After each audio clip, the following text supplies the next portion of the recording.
What we learned from WNBA preseason debuts of Caitlin Clark, Paige Bueckers, Angel Reese.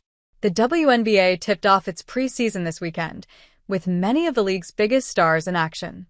Coming off its buzziest season in history, the WNBA televised all of its preseason games for the first time, including an ESPN showcase for Caitlin Clark's return to Iowa with her revamped Indiana Fever squad. The Fever won their first 2 exhibition games, even with Clark sitting out their opener against the Washington Mystics.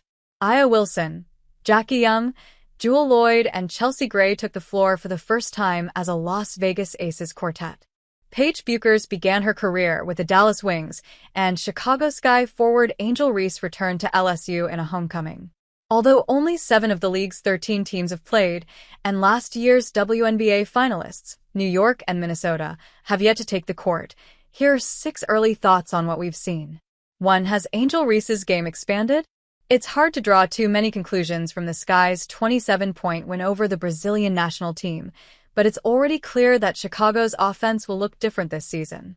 After attempting a league-low 14.9 three-pointers per game last year, the Sky took 12 first-half threes in their preseason opener and finished with 29 three-point attempts. Although they made only 7, first-year head coach Tyler Marsh was pleased with Chicago's shot selection and how players used open driving lanes to score and find teammates for open treys. Almost 60% of Chicago's field goal attempts against Brazil were jump shots, according to Synergy Sports, up from just 42.3% last year. The Sky also had 21 assists on 32 baskets. Throughout training camp, Marsh and his staff have talked about wanting to draw Reese away from the basket. The strategy allows more space for Reese to screen and dive while also allowing teammates to attack the rim and avoid facing a crowded paint. Expect Reese to also handle more playmaking, initiating some offense much like Wilson does in Las Vegas. Marsh was an Aces assistant from 2022 to 2024.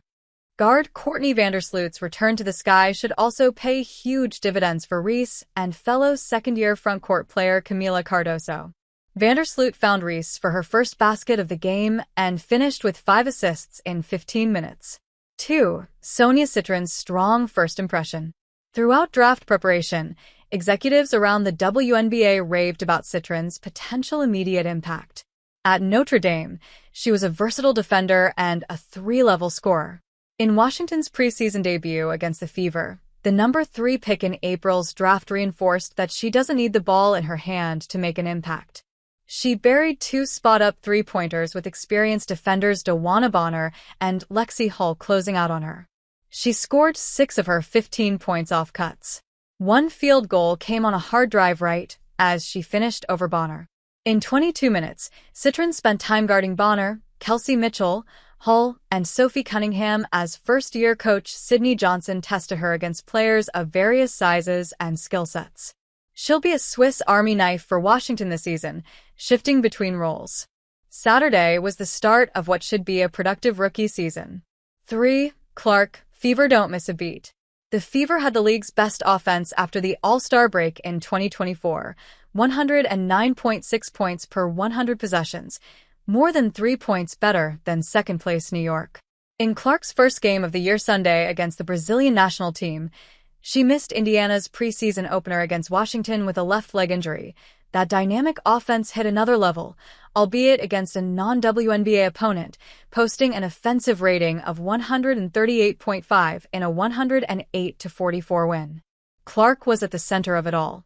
Despite coach Stephanie White saying that Clark looked like she hadn't practiced in 3 days, the Fever star was efficient from the field, hitting 6 of 10 shots and 4 of 6 three-pointers. The ball zipped across the court on offense as the Fever kept things moving with a series of drive-in kicks, handoffs, and screening actions. The team made 12 of 18 three-pointers in the first half, 9 coming off assists. One of White's offseason goals was to ease the offensive burden on Clark by spreading the workload so Clark wasn't responsible for creating everything. Clark still took several step-back and pull-up jumpers, to be expected, especially when her own logo is on the Carver Hawkeye Arena court, but off-season addition Sydney Colson tied Clark with a game-high 5 assists.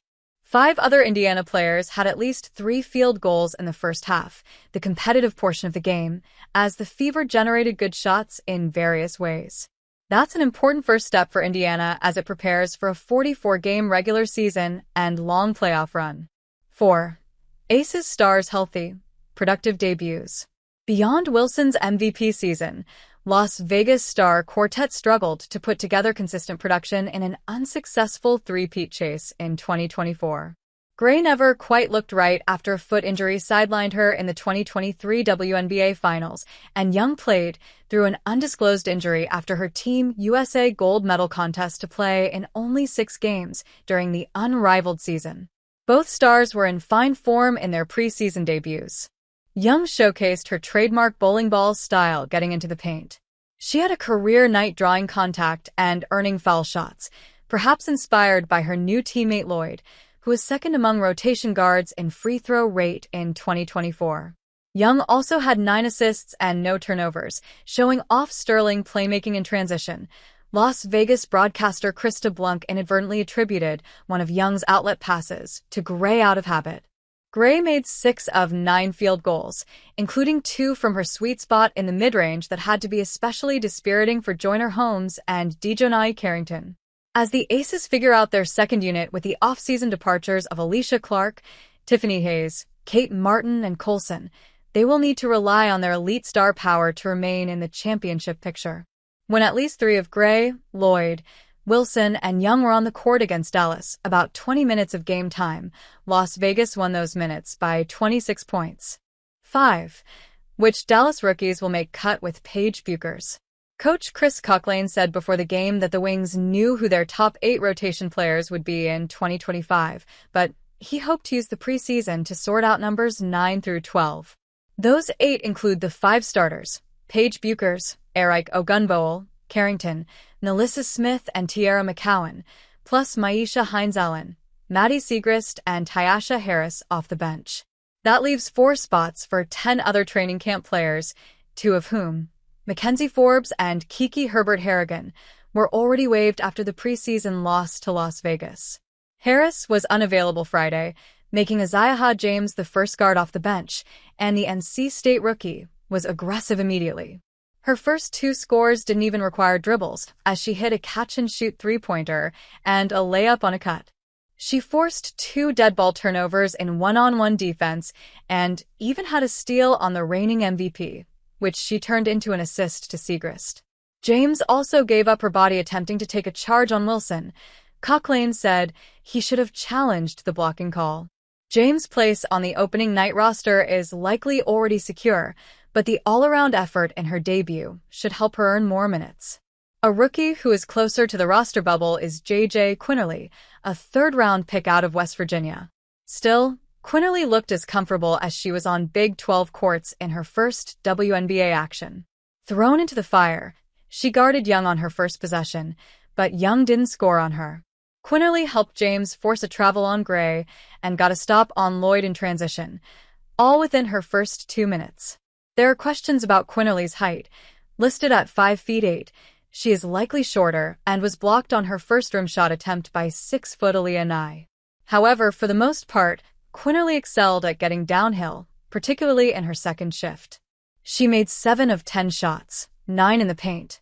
The Wings likely need more frontcourt depth in their final 12, especially as McCowan and Smith struggled defensively against the Aces. However, Quinterly looks the part of an WNBA player, whether that's in Dallas or elsewhere. 6. Nneka Ogwumike shows off three-point shooting, highlights Seattle's frontcourt depth. The Seattle Storm played their only official preseason game Sunday afternoon against the Connecticut Sun. Gabby Williams, Easy Eye Magbeger, and number 2 pick Dominique Malona, key members of Seattle's core, were ruled out for rest. Still, Seattle's other veterans, Alicia Clark, Nneka Ogwumike, and Skylar Diggins, opened the game with great energy, holding Connecticut to only 12 first-quarter points. Ogwumike's and Diggins' efficiency resulted in a combined 27 points on 9 of 14 shooting in Seattle's 79-59 victory. Ogwumike was effective around the basket, but the 34-year-old forward also made 4 three-pointers in 21 minutes. She has made at least 4 threes just 3 times since being the #1 pick in the 2012 draft.